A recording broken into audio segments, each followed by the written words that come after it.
Le premier schéma que nous allons voir aujourd'hui est le schéma de principe.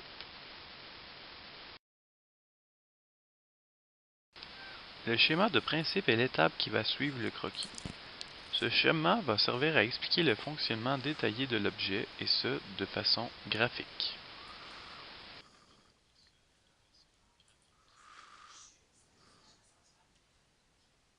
Voici un exemple d'un schéma de principe d'une paire de ciseaux. Il y a 4 éléments que nous devons retrouver sur un schéma de principe et les voici.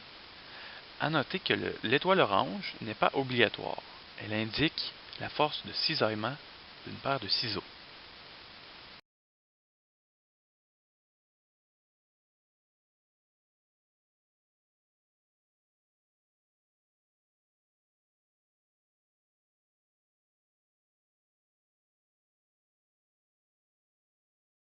Le numéro 1 consiste à choisir différentes couleurs pour chacune des pièces et indiquer leur nom.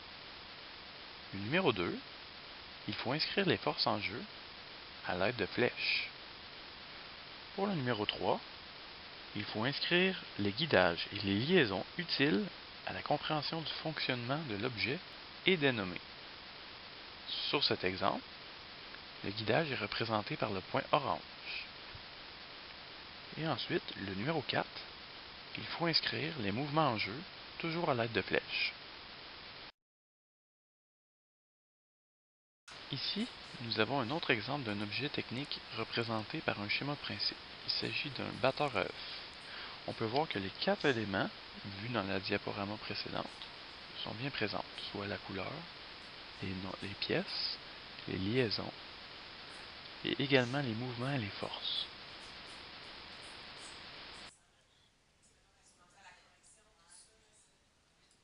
Le deuxième type de schéma que nous allons voir est le schéma de construction.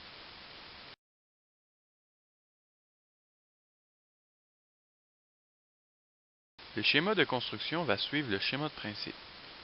Ce dernier va donner toutes les informations nécessaires à la construction de l'objet.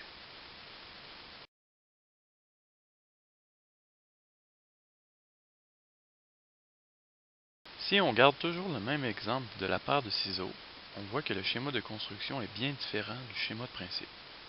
D'ailleurs, on peut même reconnaître l'outil beaucoup plus facilement. Ici, il y a 5 éléments à respecter. Les voici.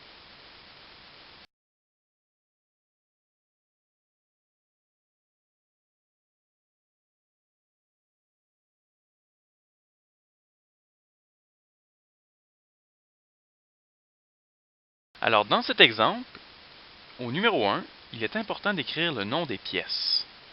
Pour le numéro 2, il faut attribuer une couleur différente pour chacune des pièces de l'objet technique.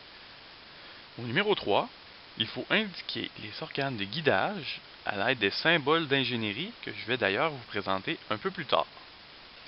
Le numéro 4, il s'agit d'inscrire les types de liaisons. Sur cet exemple, les types de liaisons sont inscrits à l'aide de X. Pour finir, au numéro 5, il faut décrire les types de matériaux. Ainsi, cela va aider lors de la construction de l'objet technique.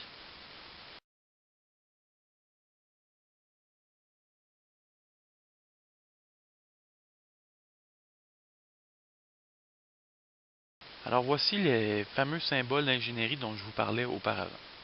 Alors, dans ce tableau, on peut voir dans la partie gauche les différents types de mouvements et dans la partie droite, les types de forces. D'ailleurs, vous avez un exemple qui y ressemble drôlement dans votre cahier.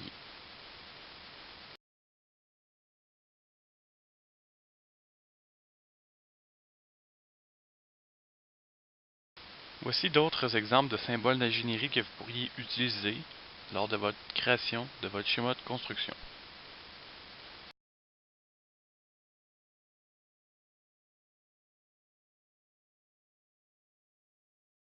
Sur cet exemple, on peut comparer la différence entre un schéma de principe et un schéma de construction d'une dégrafeuse.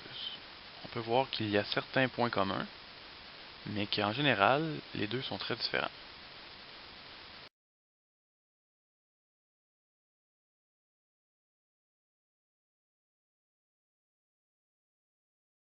Pour finir, voici un tableau qui représente les points communs et les différences entre un schéma de principe et un schéma de construction.